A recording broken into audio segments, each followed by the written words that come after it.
Hey everyone, Larry Chen here. Hoonigan decided to go a different direction, so this is no longer the Autofocus channel. The good news is I'm taking it over. This is the Larry Chen channel now, and this will be everything that you guys liked about autofocus. Now it's going to be a lot more. Also, the good news is I'm still working with Hoonigan. I'm going to do stills for them as well as appear in their videos. So please enjoy the content. Got doors flying in. Doors flying in.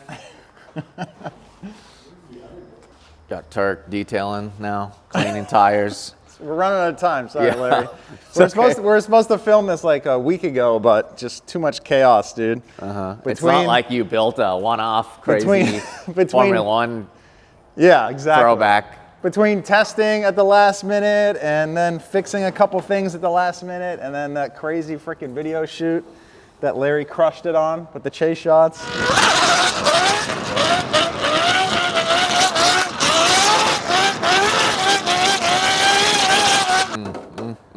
We'll definitely talk about that.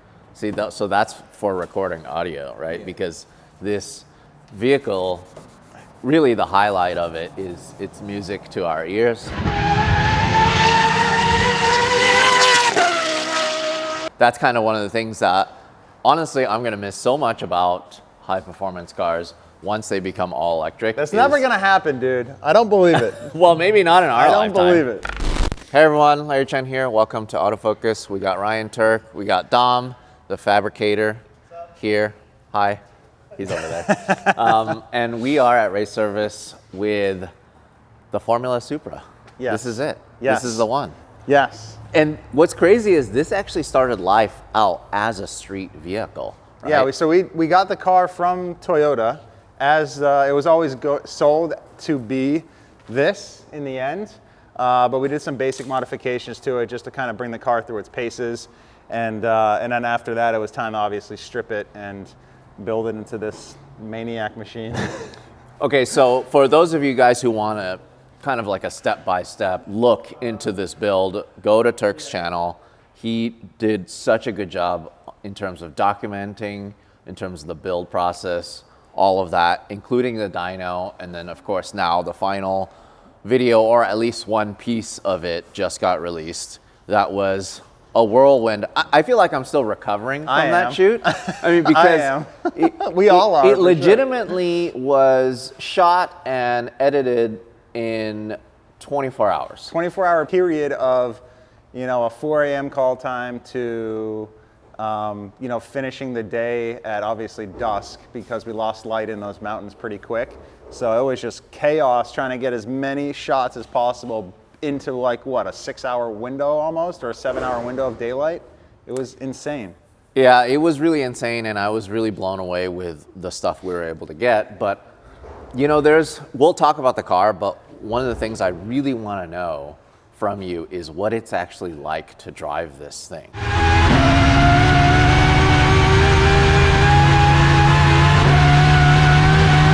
It's definitely an experience like the 20 years that I've been doing this, it's like no other experience. Like, don't think I've ever really driven a high horsepower naturally aspirated engine like this. Yes, you can talk about the GT4586, but it's just it's a bigger motor. It's a 4.6 liter V8, and yeah, we put 65 shot of nitrous on it to help wake up the bottom end. But that car is made as a road going car, technically.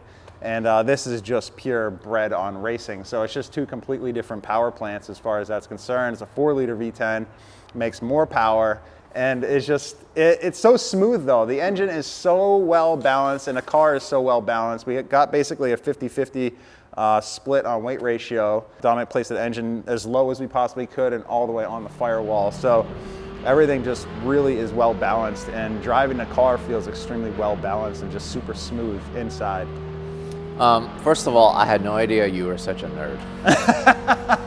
Really, like. How so? I mean, the joke is that I feel like if we grew up in high school together, you would be the jock and I'd be the nerd, right? Yeah. I'd be whatever, gaming, computers, whatever you'd be doing there.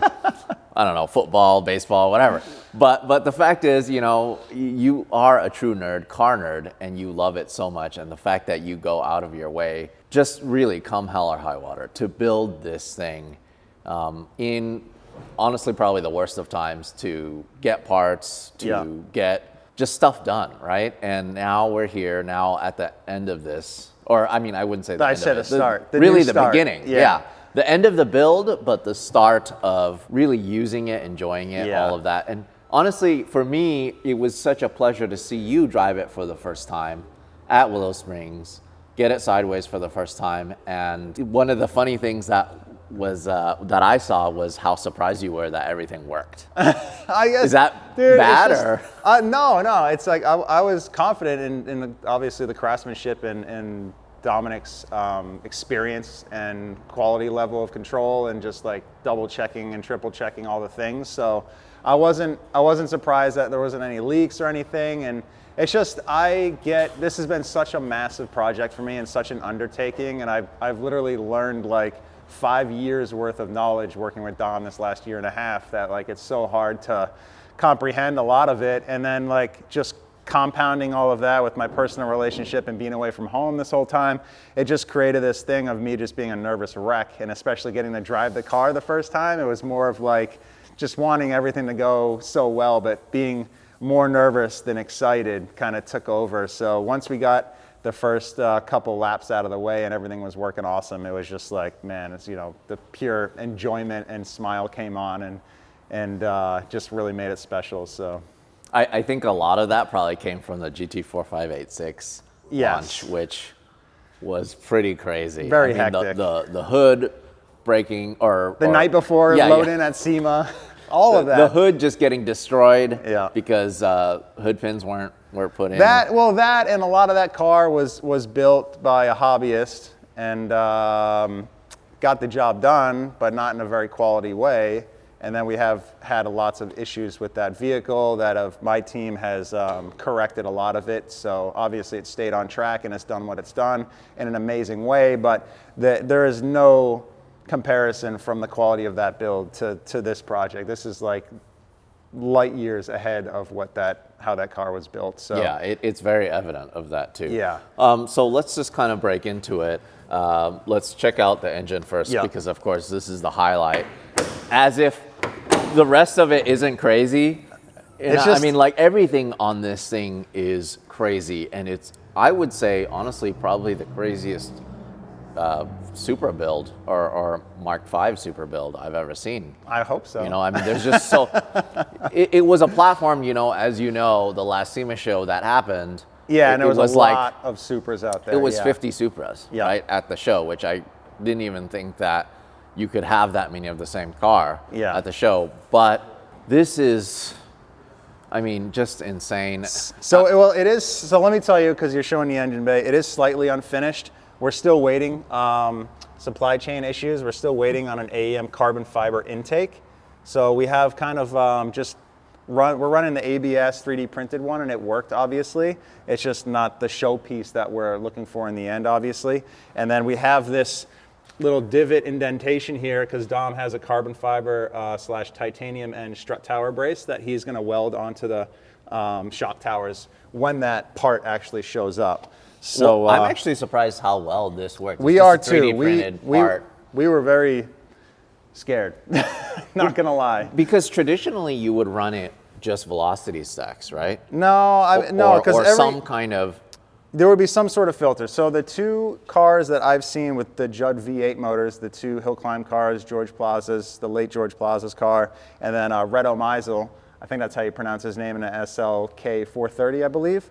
They both have had multiple versions or built multiple cars with Judd engines, and they've always had an air box that was kind of a ram air from the front of the bumper and had this really cool, like, long carbon scoop that kind of like came up over the radiators and then came down into this big ass box, kind of like this.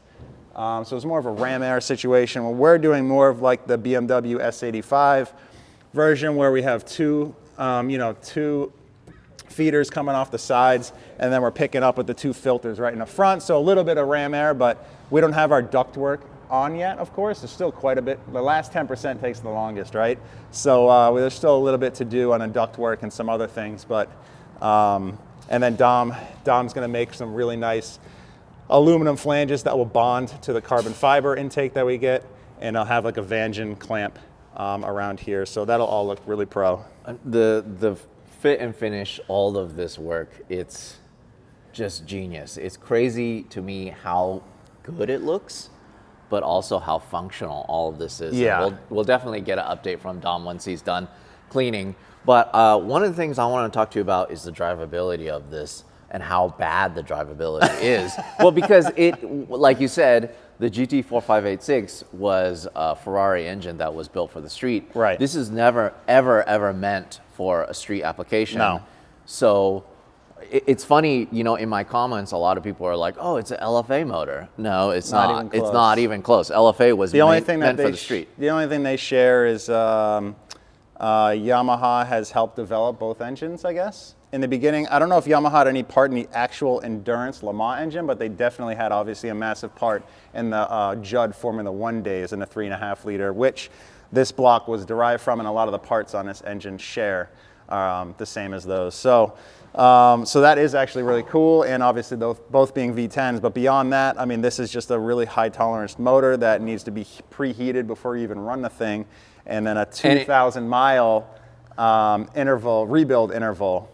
So there's a lot of service involved, and if you want to drive this thing on the street, it's so freaking loud, you will not make it more than 5 miles before you're getting pulled over by somebody. There's just so much to uncover here. Okay, so this motor was, how did you get it? And just tell me about that story. So I found the motor on consignment on this website, and it was being sold by a gentleman out of Houston, Texas, and he had, so these motors are used in a lot of the late model F1 cars, like late 90s chassis, and there's this series called the Boss GP, if you haven't heard of it. It's really dope. A lot of these guys they have bought late model F1 cars, and then since the motors were 400, 500 mile engines, basically one race use, and they're old enough now where they're not making rebuild parts for them. So a lot of these cars are being swapped with the Judd engine since they have support from Judd Power.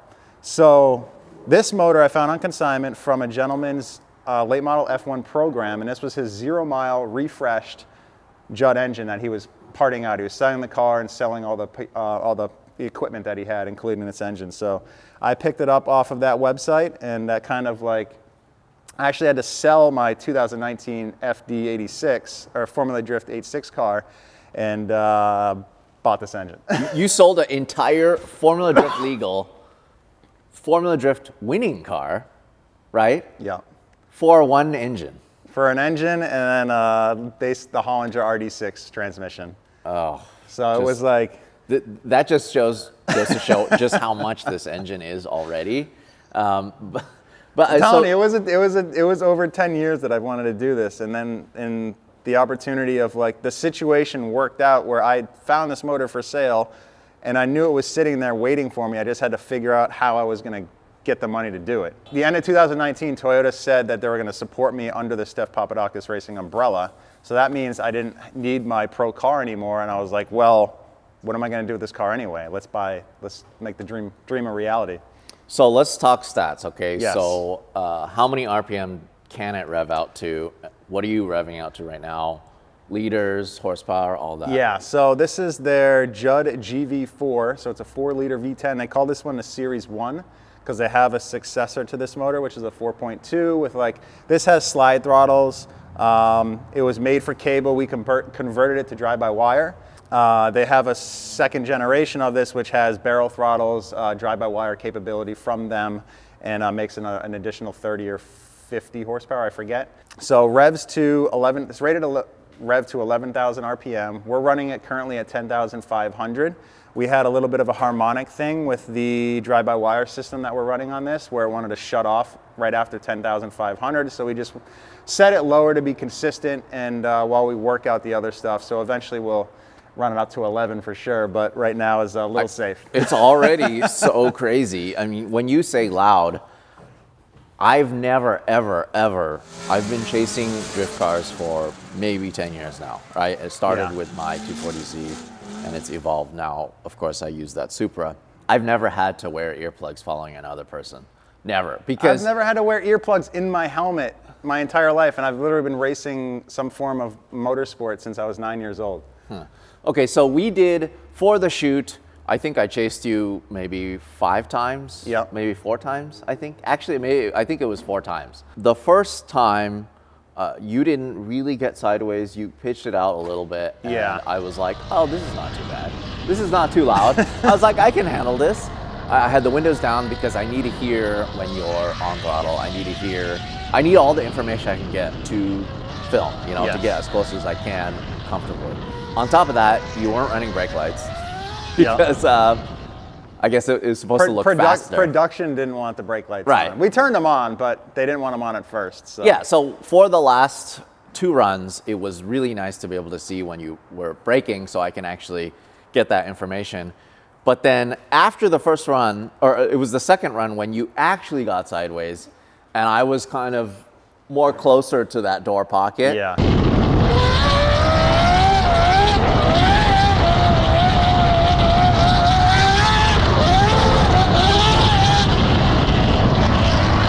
And the exhaust was just going into my face.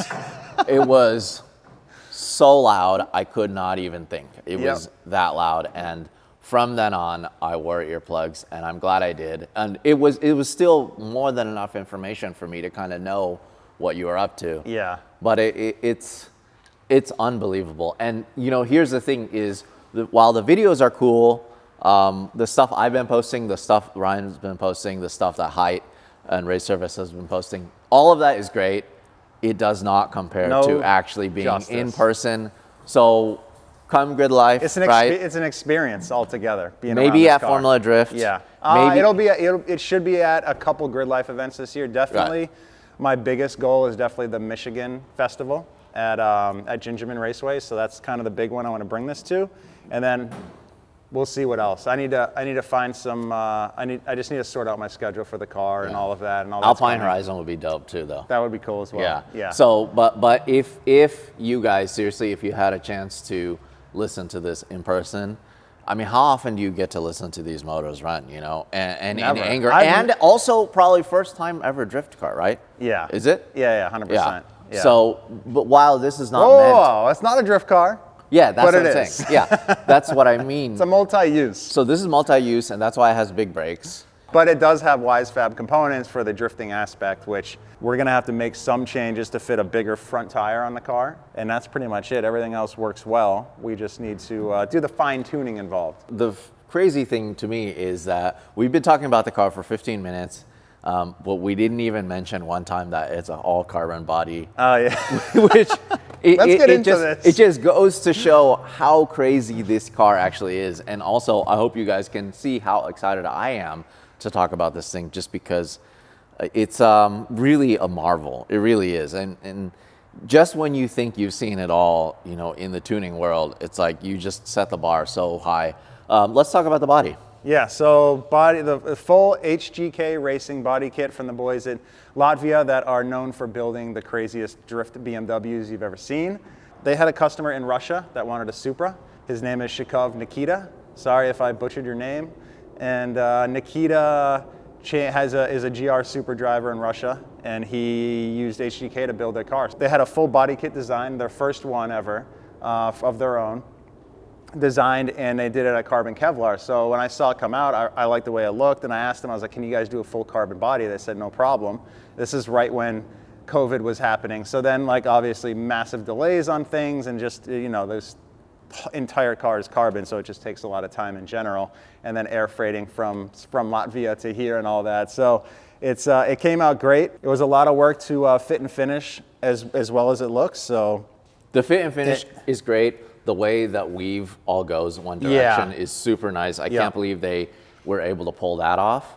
I mean, pretty much almost every part, at least the major parts, including like this, all the roof area, the rear quarters, all of that is matching in weave. So this area was actually bare, like the steel it gray. And what they did is they actually laid down this carbon fiber on top of the metal to make it full dry carbon fiber look. Because this was the only piece that was left metal. Everything else was all carbon. Got it. And then, so it looked really odd not having that one pillar not carbon. So Dom and Kuzi and Jimmy from Forsberg's team actually laid that carbon on there, like hand laid it and did all the work to make it that matches happen. really nice. It does. Yeah. They did a good job matching it all up. So then how much weight does it actually save? Do you know? I can't compare. I don't know. The car minus the aero kit, aero package, and without me in it is right around 2550, which is pretty light. I was hoping for under 25. I was hoping for under 25, totally wet, which we can definitely achieve that. We just obviously need to spend some more money on the car. But and that's with a glass.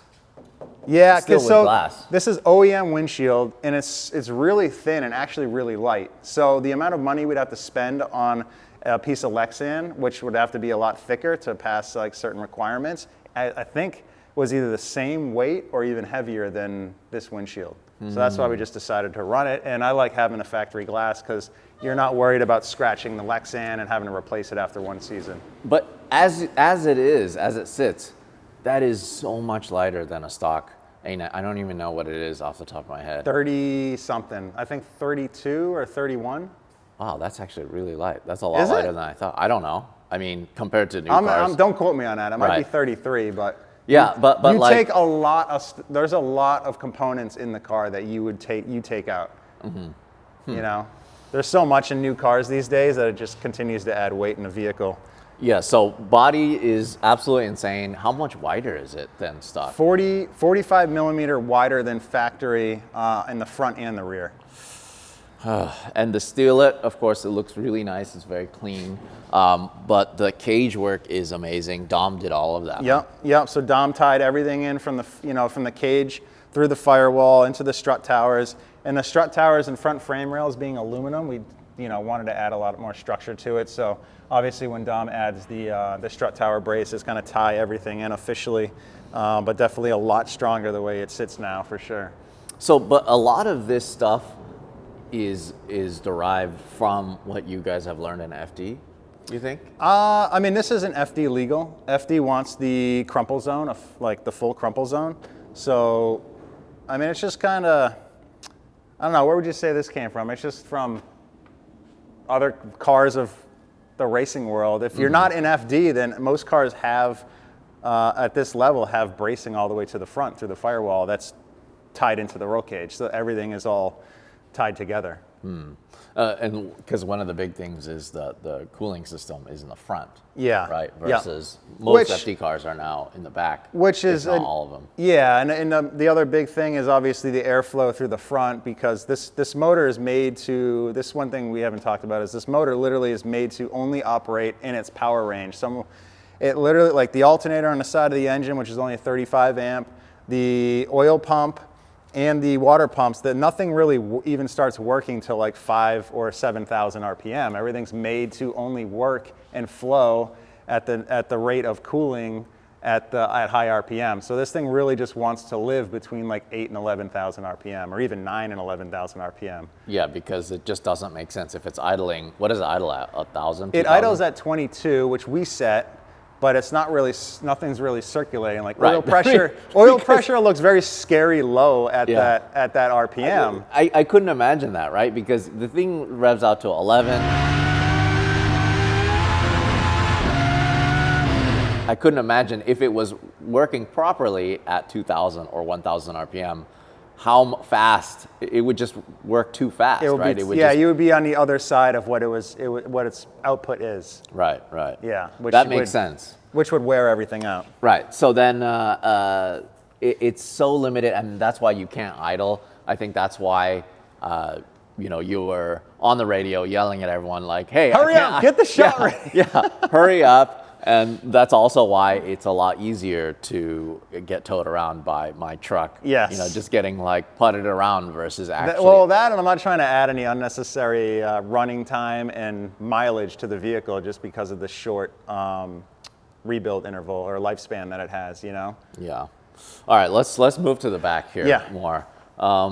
Let's talk about the wheels and brake setup. Yep. So this is a new wheel from Rotoform, the NGO. And we have the first set, obviously a center lock. We got the center lock kit from Joey Seeley at Emotion Engineering, and they custom made it to the specs that we needed for our front and rear hub setup.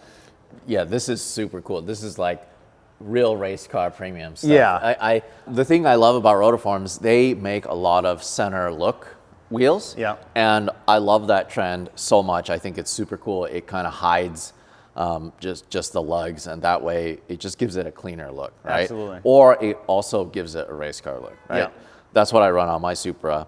But for it to actually be real center lugs, a lot of people don't realize they make actual racing wheels for a lot of series or hill climb. Ferrari Challenge. Ferrari Challenge. Yeah. Those Ferrari Challenge wheels are sick. Like they make all those wheels out of their factory in Italy, and the machining process and what they do there on those wheels is unreal. They're so light, and it's just like so detailed, the machining process. It's really cool to pick those apart and kind of look at everything and see all the cool details. So it's awesome having a partner like that to supply us with something of this quality for the Formula Supra too. Mm-hmm. All right, so and then braking setup? Braking setup, so these are the Brembo GTS system brakes. 6-piston, hard anodized front caliper, and 365 millimeter floating front rotor disc, and then 4-piston rear, I think 345 millimeter rear. So, and then this is an inline e-brake setup then? And then we have an inline handbrake, yeah. Okay. Just because we don't want to add another caliper to it, even if it was a smaller one just for the handbrake, since I'm mainly going to track this car, not drift it, even though I know this first video says otherwise, but this is just the beginning of everything. So I wanted a handbrake in there because literally every car I've ever pretty much raced has had a handbrake, so it's just kind of a comfort feeling at the same time, but it will not really be used that often. Can we take a look at the hatch? Sure. I thought this was a really nice touch. This is super cool. That was a Dom idea. Just so clean, so good looking. It was so clean that I posted a picture of this, and I guess you couldn't really see that there was a hatch on it. And some people were saying like, oh, that's a pretty neat feature that's the rear of the car. Yeah, yeah. Like it's so clean that you can almost have this as like the rear. Totally. Oh yeah, just take the hatch off. Yeah, just take the hatch off. So yeah, tell us about what we're seeing here. So you're seeing, so Dom made the rear structure, bumper support obviously, and then we're running a Radium Engineering 6-gallon fuel cell. That is tiny. It's tiny, but this engine being an endurance racing engine was also engineered to be very fuel efficient, considering it is a V10. So for a racing engine, it's actually very fuel efficient, and we keep finding ourselves adding fuel to this thing, and it's only taken like a gallon when we think it's taken 3 gallons. So it's actually very surprising how well it actually does on fuel consumption. So I'm glad we chose a 6-gallon instead of the 10, because we'd probably only be filling a 10-gallon halfway anyways. So a little bit of weight savings there as well. Would you drive this up Pikes Peak? With the right program support, I definitely would. I don't think it would do well in a sense that we'd be underpowered compared to what class we would be in there, but it would be a hell of an experience and definitely one of those top kind of bucket list deals. Yeah, I think it would be more that, right? You probably run an exhibition class, which is fine. Yeah. But it would be just to be able to do it and say that you did it in a car that wasn't built for any specific series. I feel like hill climb is perfect for that. I agree. Yeah. The event that I really actually want to do, which is one of my main goals for this car, is to do this event in New Hampshire called Climb to the Clouds, and it's up the biggest mountain we have in the Northeast, which is Mount Washington. Yes. And Travis Pastrana has made that famous, and he's broken the record up that hill with the Subaru Rally team. I think 2 or 3 different times now. But that one has dirt, right? That one does have a little bit of dirt at the top. It's like a small stretch, which is, but the road it's not like Pikes Peak. It's a typical Northeast mountain road where it's like a lane, maybe a lane and a half wide, and there's just nothing but danger on both ends. It's like really sketchy. So for those of you guys who haven't seen the video where he actually broke the record, there's certain videos that if I watch, my palms just get sweaty, right? The ones where people are like jumping from building to building, whatever, I don't know, that kind of stuff. But when I watched that video, it's scary, dude. I could not believe how committed he was going into some of these corners. Right. Like, it's insane. I'm like, when I watched that, I kind of like second guessed what I wanted to do for this car with it. But it's just, I'm a New Hampshire dude, and I want to bring this car home and run my home hill climb event, the biggest one. So it's going to have to happen at some point. There's just so many things to talk about. But again, just a reminder, if you guys want to watch the whole series, Tuerck's YouTube channel has everything and very, very, very detailed. One of the funniest things to me is that there's a cup holder in here. There is, in terms dude. of a creature comfort, like how Kristaps, come on. That is hilarious. What's this back one for? I don't know what that's for. I don't know. I mean, I think the Supra has that. I don't know. But in the interior, this is your office. Yep. This is very clean. Just business, man. That's it. So like this is. So this is so most of this interior is all. I wouldn't say that it's made for all types of cars, but it works in this car. And I know they fitted this in the Supra that they built for Nikita, so I just asked for everything. Because the dash is really clean. I kind of like how it has this cockpit feel. Yeah. And I mean, cup holders, whatever. It is so clean. And so this is actually carbon too. So huh? the roof is carbon, and it has a different weave. It has more of the checkerboard weave. I think they call it the 4x4 weave. Yeah, and that's probably why you guys wrapped it, huh? Ornamental Conifer made the livery design well before we got the body kit and everything. So he had designed the whole thing. And then when we got it, it was just, you know, every piece looked beautiful. So, but our game plan was to cover it up, but you can still see quite a bit of it in some areas. Yeah. So but it's just so clean. So all ECU, everything's done. So yeah, so the oil tank is under there, and our buddy Chris Kuzanirek, he made all those. Dom made the molds out of sheet metal, and then he laid the carbon fiber on to make that oil tank cover. Right, to just to copy or to match it. Yeah. Right. Yep. Right, because this is a dry sump and all. That dry oils sump here. tank in there. Got it. Yeah. Okay. Yep. So we're running all Motec components, John Reed Racing chassis, engine harness, the Motec M150 ECU, and the PDM 30, all configured and tuned by John Reed with his software package. This is so clean too. Exactly where everything sits. I mean, this is planned then, obviously. This is planned. Yeah. Early on, we got when we got the motor in, and obviously the bell housing and motor plate and everything matched up. Dom cut the hole and made everything look super clean, and then we had we had Hollinger bend the shift lever for us, so everything was pretty well sorted for the driver compartment. And you're pretty used to driving these transmissions. I am, yeah. I had this as the RD6 6-speed sequential trans, flat shift transmission. So you can just keep your foot on the floor and keep grabbing gears. And we had the same exact setup with the same electronics package from Motec, from John Reed, in our FD car, in the 8.6 for 5 years. And the thing, we sent it in for service and they wouldn't change anything. They would just replace a couple seals. And it lasted up to, you know, over 1,000 horsepower of clutch kicks for 5 years. And we didn't have any issues. So it was like a no-brainer that I wanted the same transmission in this car as well. That's incredible. The seat is super nice too. And then, yeah, Ricardo stepped up. I've always wanted one of these P1300 seats, and this is the P1300 LW, or the lightweight version.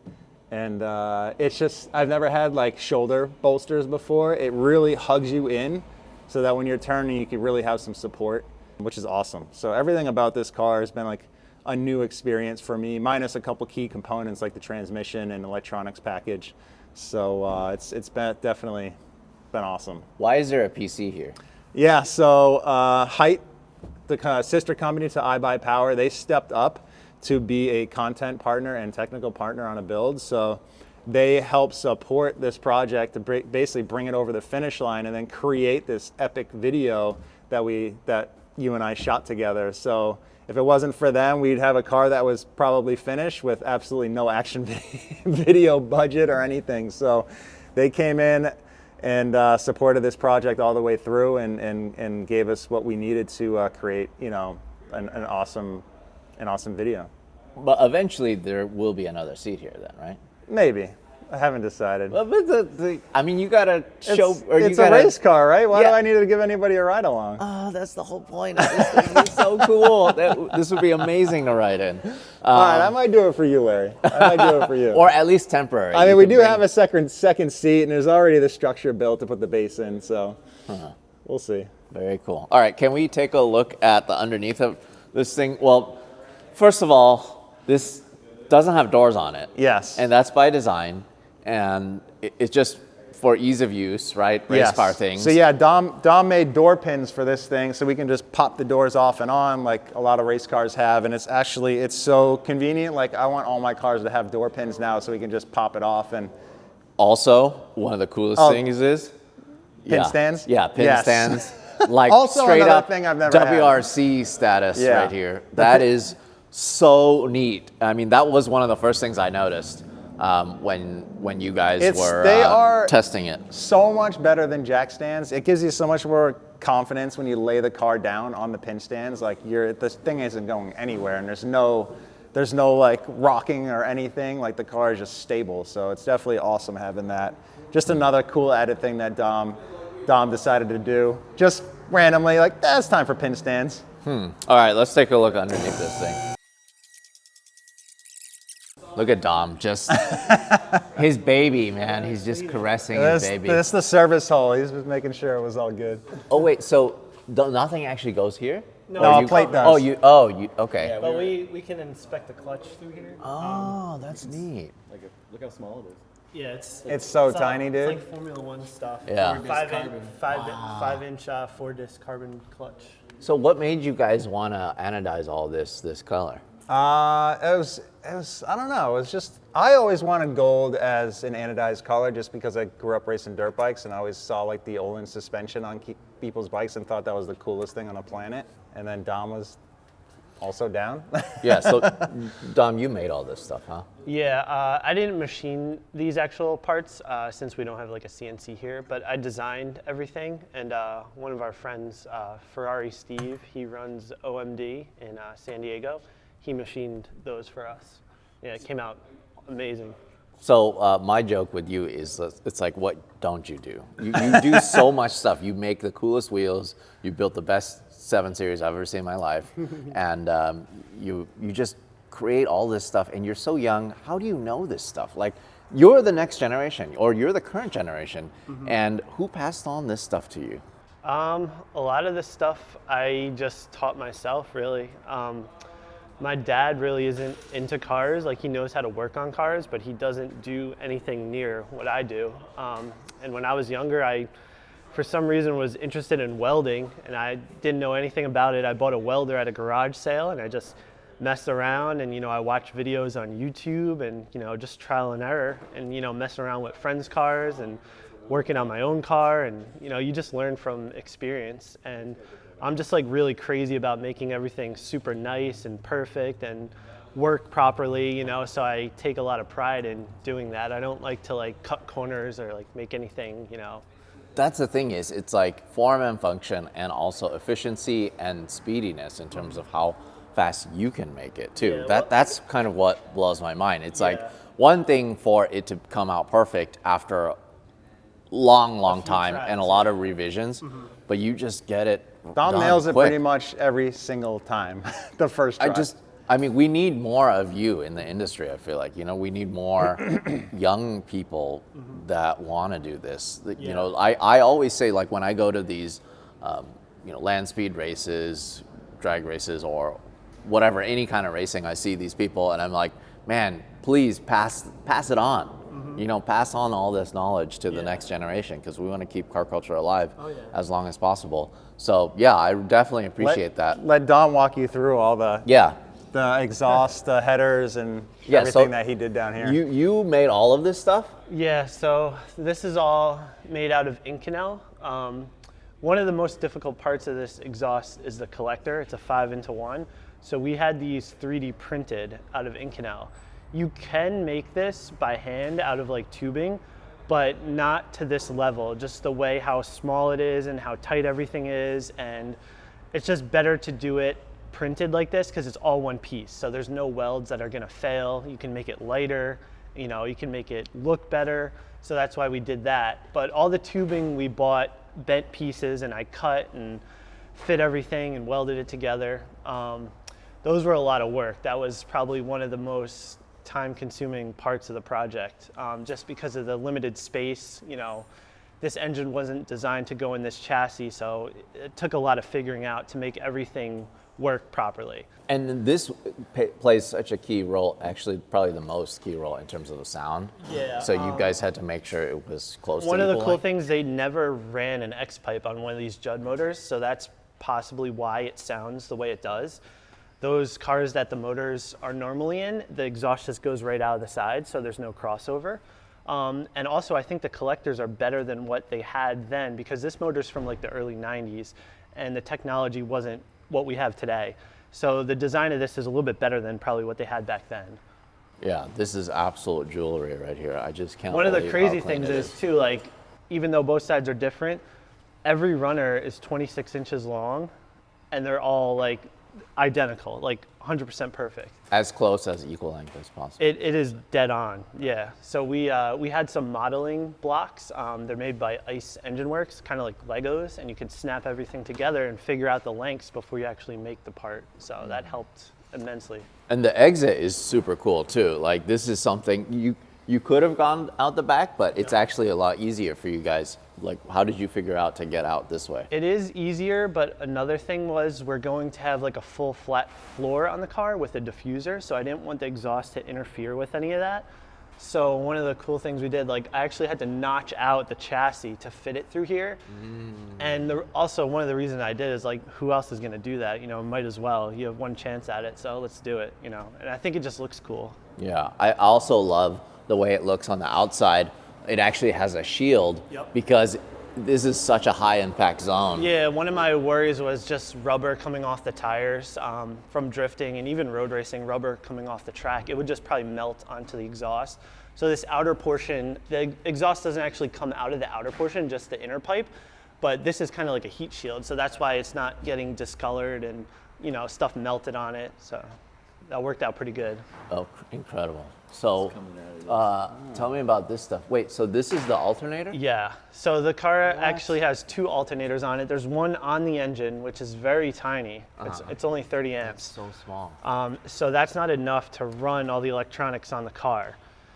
The alternator we put back here, this is like a 300 amp alternator, which is more than enough. And that will basically, because we have power steering, which is electric, the electric fans draw a lot of amperage. So that's why we needed to add a second one.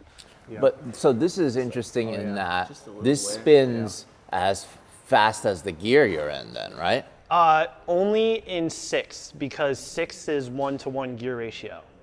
So at the lower gears, like 5 and below, it's not going as fast as the engine speed, only in 6 gear since it's a 1-to-1. Got it, okay. So it doesn't overdrive it then? No, the ratio that we're running with the pulleys, it's within the range that the alternator would normally run at. And I like that you mounted the battery upside down here, the Yeah, anti-gravity. one of the benefits Hold on, of don't. We have these on here. This is not supposed to be on Okay. here. It was just a quick fix of the track, but we have Dom drilled and tapped the ones on the other battery.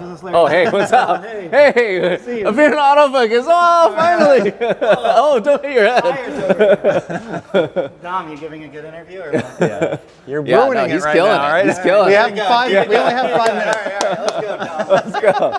But this is something I've never seen. I mean, you see like rear mounted turbos. Yeah. You see rear mounted a lot of things, but I've never seen a rear mounted alternator. They've run stuff like this on drag cars, and also I know some of the off-road trucks run this. There's also another setup where they run it off the transmission, but obviously we don't have room for that on this car. So this was the only option really. And it took a little bit of figuring out to make everything work, just because him pulling the handbrake immediately stops the drive shaft. Right. So there's a one-way bearing in the pulley.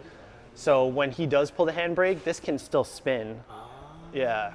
And we also needed to add a tensioner as well. Like originally I did it without a tensioner, and the belt was just jumping around so much. We actually had it pop off once. So I built a tensioner, and with this pulley that has the bearing, it's just performs flawless. It's incredible. True. I mean, there's just so many little things. There's a lot, and I know we can spend hours on it. Obviously, we don't have hours, but just incredible. Can you tell me about the rear end setup here?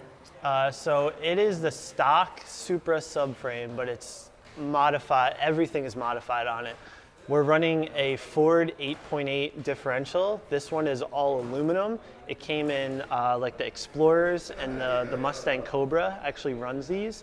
And the reason we did this was because it's one of the lighter options for the car. The main goal is to build the car as light as possible since we're limited on power. So this was a good choice because the gearing, you can get basically any gearing you want. It's fairly cheap and you can buy parts anywhere, you know? So it was one of the best options. And we actually have a billet rear cover on it. I modified the subframe to mount everything. We have axles from Drive Shaft Shop. Yeah, Drive Shaft Shop axles, Carbon Drive Shaft Shop drive shaft. I gotta shout those dudes out because they really are a big part of my program and have, you know, came in with parts so quick for turnaround time. So they're just a massive, awesome partner to have. And then obviously the BC Racing ER Series coilovers. Yeah, this setup, the Wisepap setup, is just so crazy, huh? And so it is initially designed for drift, but I mean, well, you have so much adjustment, even though it's a drift setup, that it will work well for road racing because you can control bump steer, and also traction and everything else. So we can kind of set it up for road racing and have the, what do you want to call it, Biddies? The curve, like the suspension kind of curve, do what we want. That falls under bump steer. Yeah, you can just kind of manage everything. It's going to be much different from a drift car. Yeah, for road racing. Just a little bit more cambered. Yep, yep. Well, thank you for walking me through this. I know you have to catch a flight. Oh wait, we got to talk. Oh yeah. We did titanium hardware pretty much throughout the entire car. So all of the dress-up hardware that you see is anodized gold, is all titanium, and then all the suspension bolts and everything are titanium. Inboard, we still have to replace some stuff, but yeah. It's just, and then all Brown and Miller plumbing. That's all crimp hose with the gold collar. There's just all these details that you could continue filming for another hour. And here's the thing about it: these could be highlights on another build. 100%. That's like the first thing that you talk about. But these are after the fact highlights for a build that this is just this crazy. It just keeps keeps going you just have and going. so many things to make this that special, you know. And Yeah. it just looks, and it's not done. You know, I know you guys have a lot left to do. Yeah, and that's ductwork, aero package, some fine tuning on suspension, and obviously just even alignment stuff and corner balance. Like we haven't even gotten to any of that. So as far as like real deal setup, we have a long ways to go to really get everything out of this car. So it's going to be a fun process next year doing all that. But you know what? I'll tell you what, I cannot wait to chase this thing again. It was an absolute pleasure to hear it and see it go sideways. As soon as you pitched it sideways, as soon as you clutch kicked it, I was like, we're back, you know, like we've been doing this for so long, you know, I've been following you, we've been doing dumb stuff on tracks. For a long time now. And the fact that people let us that's the cool thing. You know? Now they have to let us because we pay them the money to be able to do it, right? Right, exactly. So it's so cool. Supra on Supra Crime. It's the most fun thing ever, and it's really the best. It's the front seat. Actually, Dom was in the car, right? Yeah. Oh yeah, on the chase shot, The last run. The best one we did. The best run.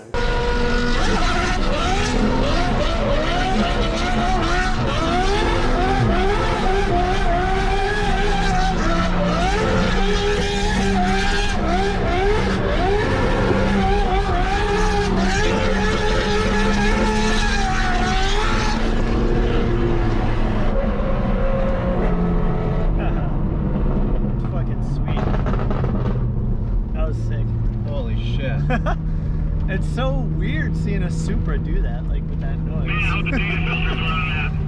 Yeah. I jumped in Larry's chase car, and it was just insane to see the car run. Yeah, just no better view, pretty much. Totally.